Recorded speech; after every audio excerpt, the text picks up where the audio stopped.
There once was a place called Peekskill. Not the Peekskill of today, but the Peekskill of not so long ago. Let us take you back in time to around 1900, when a new American fad was born. Visitors to the 1893 Columbian Exposition in Chicago had returned home with souvenir picture cards of things they had seen at that grand fair.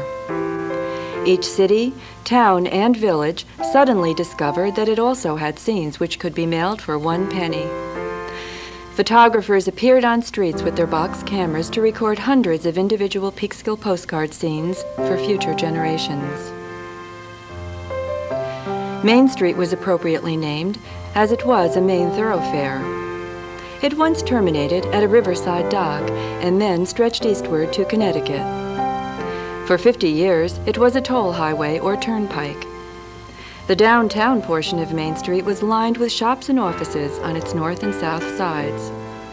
The keystone of Main Street was the Westchester County National Bank, located at the corner of Division Street. This was, in 1833, the first bank incorporated in Westchester County and has seen various structural transformations through the years.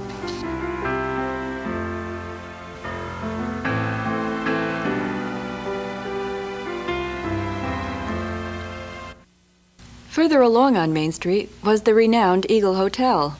This establishment was a popular spot for tourists, businessmen, and various conventions. A delegation of White Plains suffragettes had been present at the Eagle Hotel to crusade for the right of women to vote. The hotel was also a site for civic occasions. Politicians would appear on the hotel terrace to review parades passing in formations below. The flamboyant marching band costumes, in the style of John Philip Sousa, allow us to almost hear the fife and drum music performing the stirring Stars and Stripes Forever. We say farewell to this establishment as we now look westward on Main Street towards the river.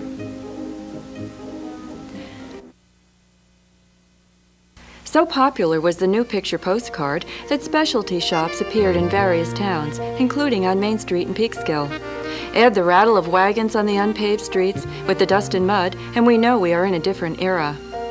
Among the apparent jumble of family businesses, a tavern or liquor business had placed its empty wine barrels out on the sidewalk.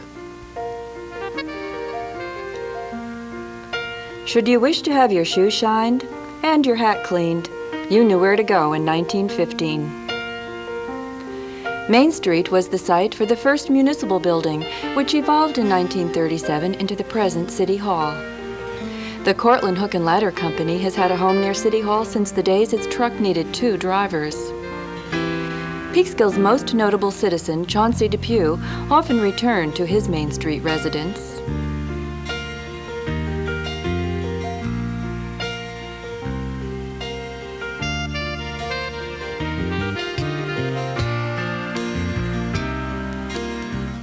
Passing through Main Street is Division Street. Once a part of the old Albany Post Road, businesses found suitable sites along its 2 sides from its earliest days. The Moorish tower attached to an otherwise plain building is a reminder of a singular downtown style. As the postal delivery road between Albany and New York City, stone markers were placed every mile along the route. One such marker is located at the corner of South and Division Streets. Division Street later saw the appearance of a trolley car system. The trolley car would glide down the middle of the street on its own rails, stopping to drop off and pick up passengers along the way.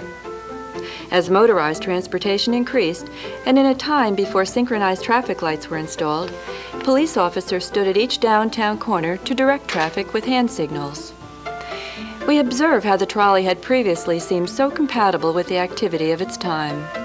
A lazy dog could linger in the street without being run over. Yet the day came when the trolley, such a quaint sight, suddenly and forever disappeared from the downtown scene. The shops along the corners of South and Division and Brown Street were appropriate settings for the styles of their day. Peekskill's first Woolworth 5 and 10 cent store found a home on this corner, as did Tuller's department store in later years. When the horse-drawn buggy had to eventually give the right-of-way to the automobile, the downtown began to change in other significant ways.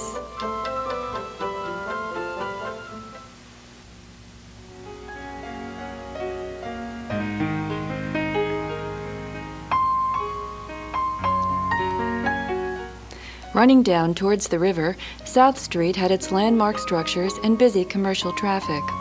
The early State Line Telephone Company, the Depew Opera House, the Four Bush Inn, the trolley car office, and the post office were once situated there. Summertime lunch wagons provided sandwiches for those on the go in horse and buggy. A large Methodist church and its burial ground were once established where Wesley Hall now stands. South Street created an elegant entrance to the downtown with its horse block step along the sidewalks and various species of shade trees. In 1900, the Raleigh Hotel arose from the remnants of the former Depew Opera House at the corner of Depew Street. The hotel's front portico and towering brick walls, its upper floor windows graced with awnings, and the river views it provided must have certainly competed with the Eagle Hotel for distinguished touring clientele.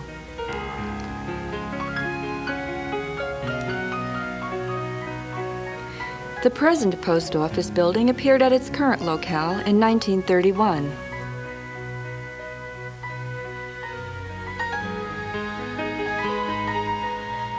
Across South Street, at the corner of Depew Street, was the more residential-style Four Bush Inn. Visitors here could stay for days or weeks.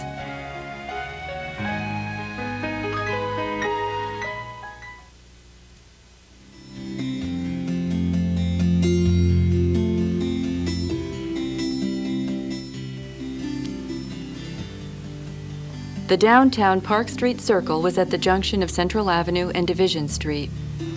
It reached its pinnacle in Victorian times at about 1900, seen here in the street sweeping service, the period building facades, and the chandelier-like streetlights.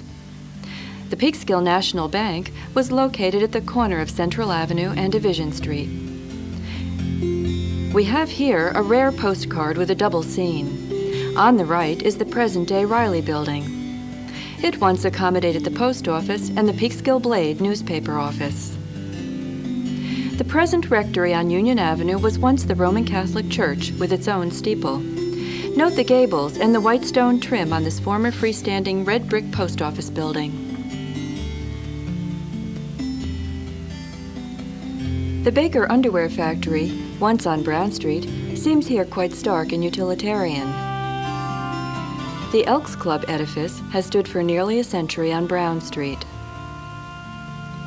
The former home of a president of the Peekskill Plow Works was once identified as Fireman's Hall.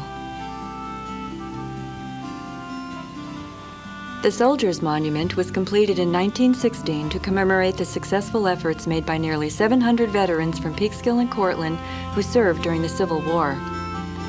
A select few of their more memorable battles are listed on the column: Antietam, Gettysburg, Bull Run, Vicksburg, and Shiloh. The Civil War ended slavery in all of the United States.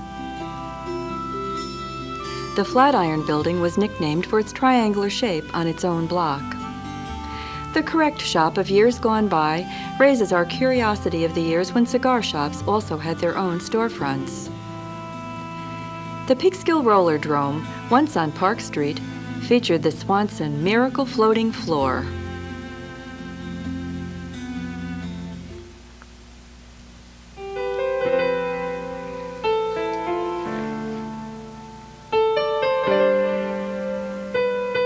Peekskill residential streets were an appropriate subject for early postcards.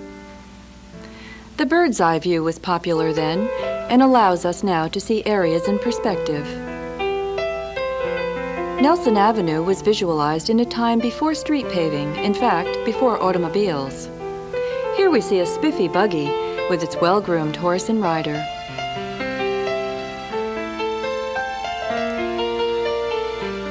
Two fashionable young ladies stand together on a sidewalk in the days of bicycles and buggies. Before power tools and motorized trucks, individually crafted Victorian houses stood splendidly on Paulding Street. As we put these selective scenes together, we see an agreeably staged photographic portrait. Revolutionary War hero John Paulding has a Peekskill street which bears his name.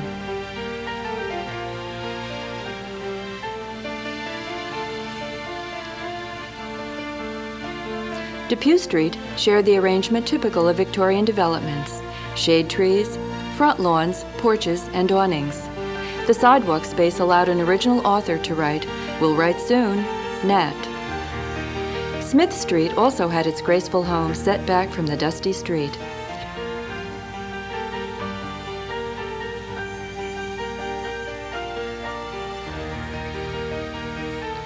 Lined with shade trees on both sides, Simpson Place reflected the charm typical of the early 1900s. Washington Street, at the intersection of Hudson Avenue, allows us to see the trolley tracks and the long retaining wall. Tucked away on Bay Street was the former Peekskill Hospital, once known as the Firemen's Hospital.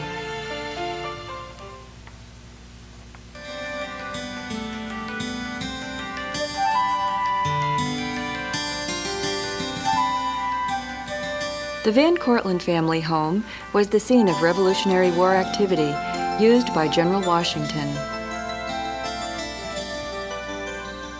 This was the home of Peter Gale, a Peekskill businessman and local personality.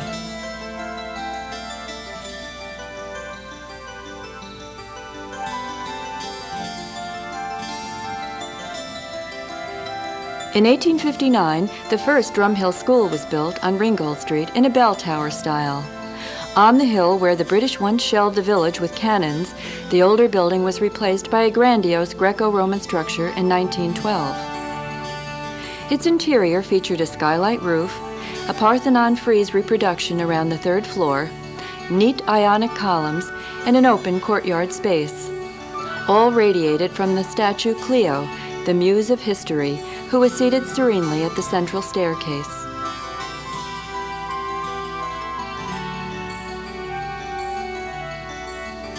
Oakside School was a favorite of Victorian cameras for obvious reasons.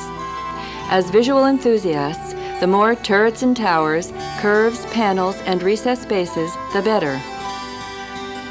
Oakside once served as the high school for Peekskill and has recently been an elementary school.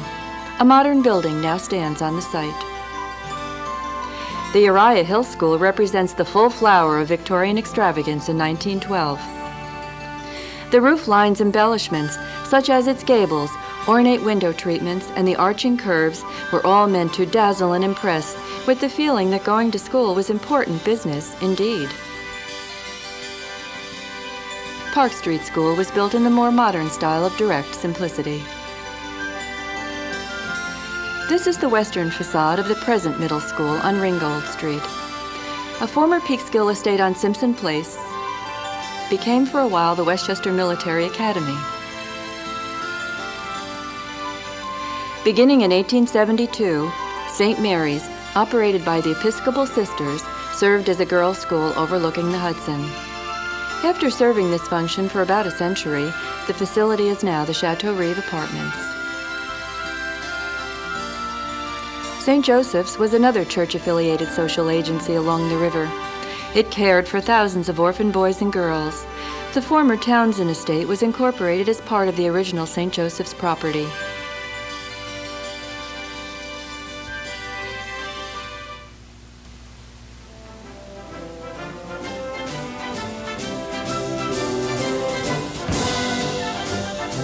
Begun as a private school for boys and girls in 1833 as the Peekskill Academy, it was not military until the 1850s. From Civil War times, the PMA, or Peekskill Military Academy, attracted students from all parts of the country and prospered with full enrollment until its closing in 1968. Among the prominent people who attended PMA was the Frank Baum, who went on to write Wizard of Oz, U.S. Senator Chauncey Depew, and the son of Western explorer John C. Fremont. Located across Elm Street on Oak Hill, the school was on the site of a former Revolutionary War campsite and parade ground. Frequently photographed and made into several postal cards, the main building experienced a devastating fire in 1908. So critical was this event that a scene of the burned-out building rated its own mailing card. Imagine that.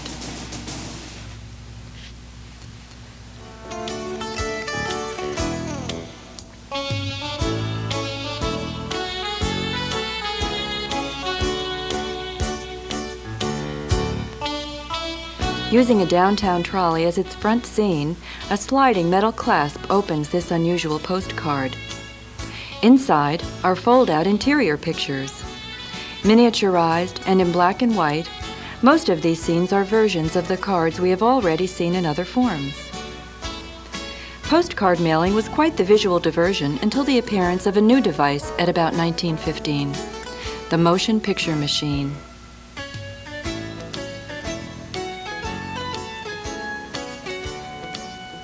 The entire packet was received by a New York City resident and mailed for the amazing price of 1 cent. This is another example of a souvenir fold-out with entirely Peekskill scenes. Inside are 20 postcard scenes in color. Another amazing example of the once upon a time penny picture postcard.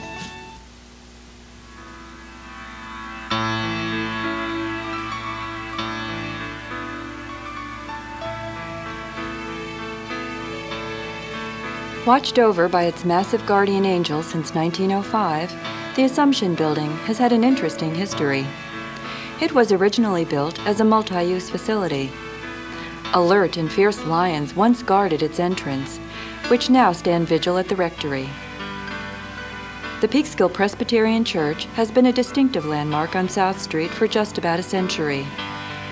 This congregation and its often photographed New England-style steepled church have been essential ingredients in Peekskill community life and culture. St. Peter's on North Division Street was apparently the site of a colonial and Revolutionary War storehouse. Its castle-like traditional English style works equally well in daylight and in nighttime.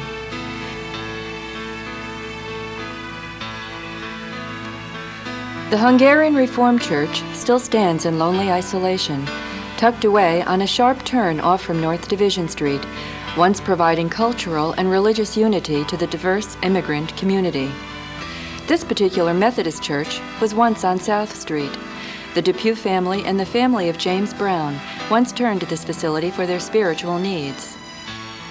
St. Paul's was a fully spired facility once located on Main Street until it succumbed to a devastating fire in the 1960s. We begin with a detail of the ornate wooden doorway which once graced the First Baptist Church on Main Street. Architecture itself often carries a tradition or a reminder of different times after the generations have rolled by. St. Gabriel's was actually a religious school once operated by the Episcopal Sisters. These are further examples of the extent of social commitment once made by the religious orders of Peekskill. Mount Florence and Villa Loretta were also a part of this religious educational activity in Peekskill.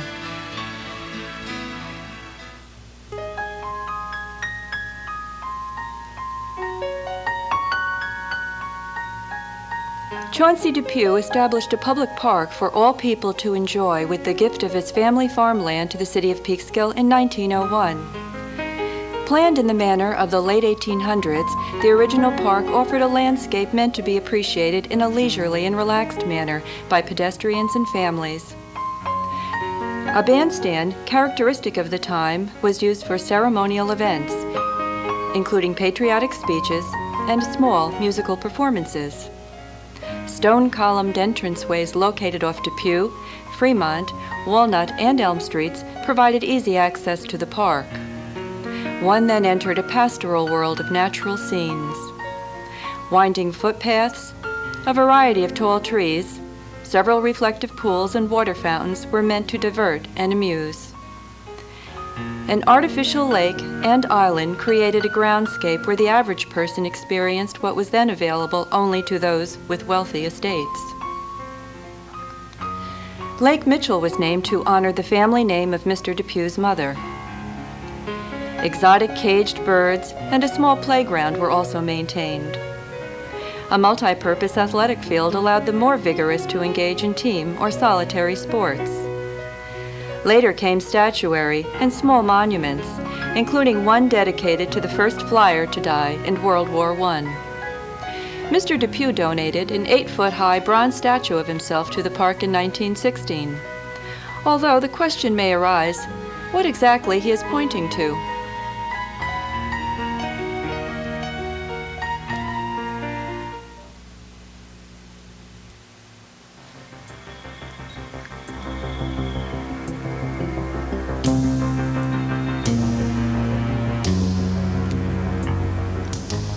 The railroad first arrived at Peekskill in the year 1849 as a steam locomotive.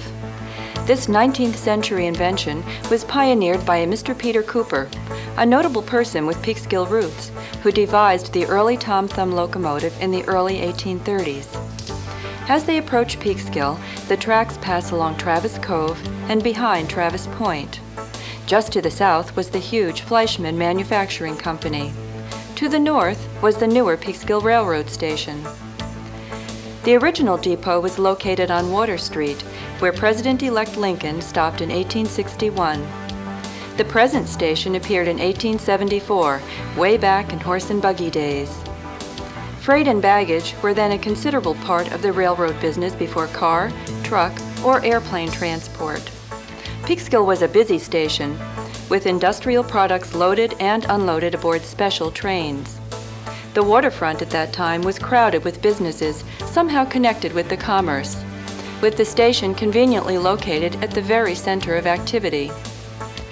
The New York Central and Hudson River Railroad established itself along the Hudson all the way to Albany and beyond in the 1840s and 50s, and is still in operation along the Hudson as the Metro-North Company.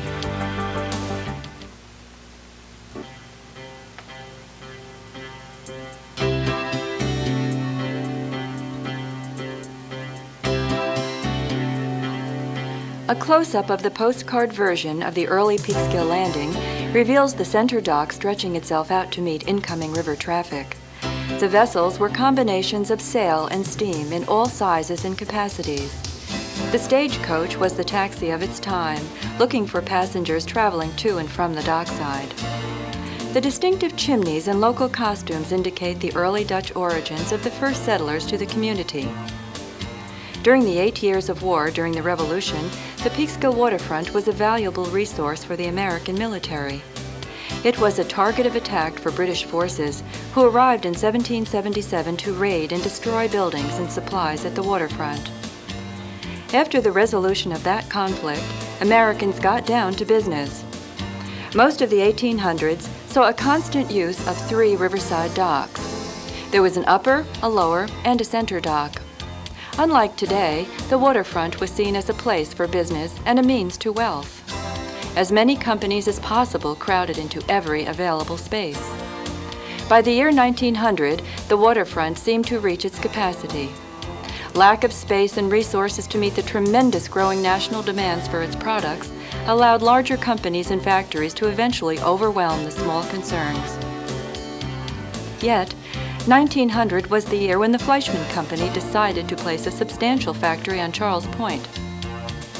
Peekskill, in 1894, according to a local trade report, and I quote, has a resident population of 12,000 within the corporate limits, and in summer months this is nearly doubled. We call your attention, the report says, to the factories in Peekskill: 3 flour and feed mills, 2 paper mills, 4 sash and blind factories, 1 shipyard, 2 boat building establishments, 1 hat factory, 7 iron and stove foundries, 2 underwear factories, 3 machine shops, 2 nickel plating works, 4 lumber yards, 4 brick yards, 3 bottling establishments. The report continues, there are shipped from Peekskill during the year 200,000 stoves, ranges, and heaters requiring in their production 20,000 tons of pig iron and consuming 30,000 tons of coal. 15 million cubic feet of lumber are annually shipped to our docks. End of quotation.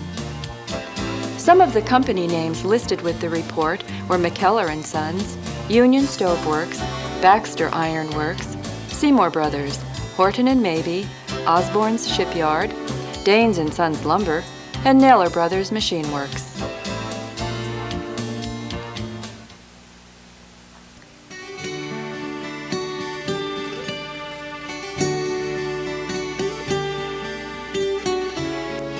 Named for a member of the Van Cortlandt family, Ansville has in the past been a distinct small community. It was at Ansville that the Peekskill Chemical Company was begun by Joseph Binney in 1864. This factory later became the Binney & Smith Company, which created and manufactured the first Crayola products. Stilt-supported summer cottages once flourished in an area known as Pine Grove. Annesville was also important during the Revolutionary War, with a riverside fort, lookout post, docks, and several mills. Annesville was also quite active during the industrial era, with a blast furnace and a wire mill in the 1800s.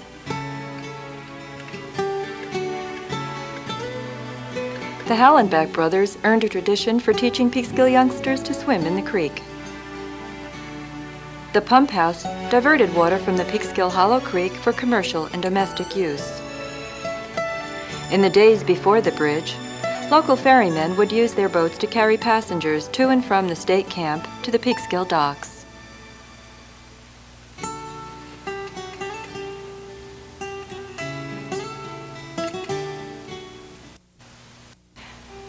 The steamboat Claremont helped pioneer commercial steam traffic on the Hudson River in 1807. Its 62-hour trip from New York City to Albany and back was the first such voyage in the United States. The Claremont demonstrated the possibilities of steamboat traffic in an era before railroads.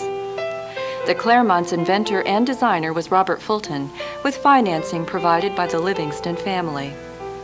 Steamboats quickly evolved into freight and passenger carriers. The Hudson River Day Line Company placed elegant ships on the New York to Albany excursion route. The extreme length and many decks of the Washington Irving was typical of these dayliners, bearing the name of the famed Hudson Valley author. Another example was the impressive Hendrik Hudson. Named for the Dutch explorer of the region, this dayliner also had a capacity of about 1,000 passengers. Spectators along the river would often marvel at the quiet speed of these floating palaces. The Indian Point Amusement Park and Bear Mountain Park were built to accommodate this river traffic.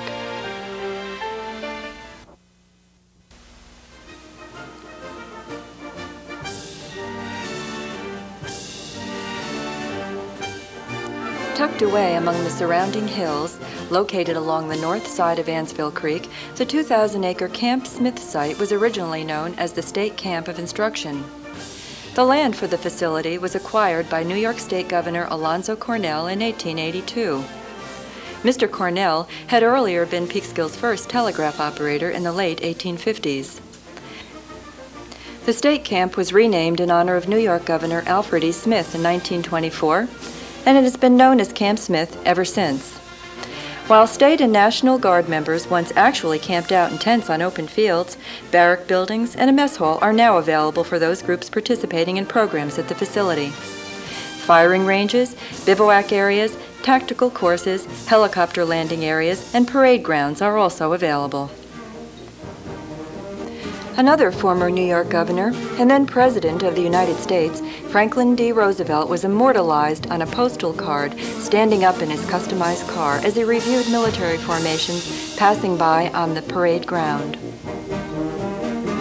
The camp became an active site for federal soldiers during World Wars I and II. Troops were then, as now, given instruction in first aid techniques and made familiar with the daily routines necessary for field deployments. Mr. Roosevelt had dedicated the New York State Armory building on Washington Street while he was still governor in 1932. The silver embossed trowel used at the Peekskill dedication is on display at FDR's Hyde Park Museum.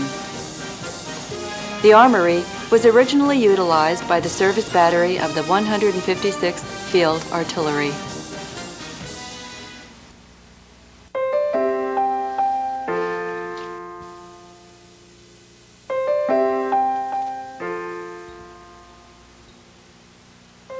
Hudson Valley vistas have inspired generations of authors, poets, and painters.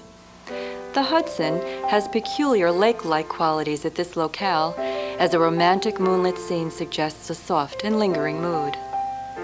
When traveling north, further into the highlands area, one encounters the mountain identified as Anthony's Nose, standing at 1,228 feet above sea level. Cut along its very edge is the winding and picturesque and sometimes treacherous access road connecting the bridge with Annesville. This is the Bear Mountain Bridge Road, as it was cut into the hill by the bridge company to provide access for traffic otherwise going only north towards Cold Spring.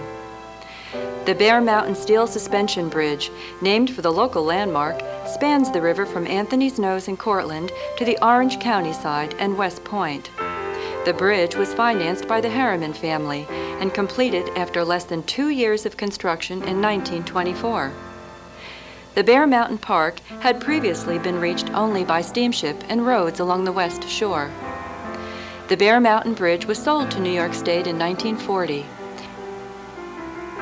An increasingly busy passageway, traffic crossings in 1982 were counted at 3.5 million. The bridge is located in a line almost the same as that of the first Hudson River chain in 1777 during the Revolutionary War. The remains of Fort Clinton can still be seen at the Trailside Museum of the park.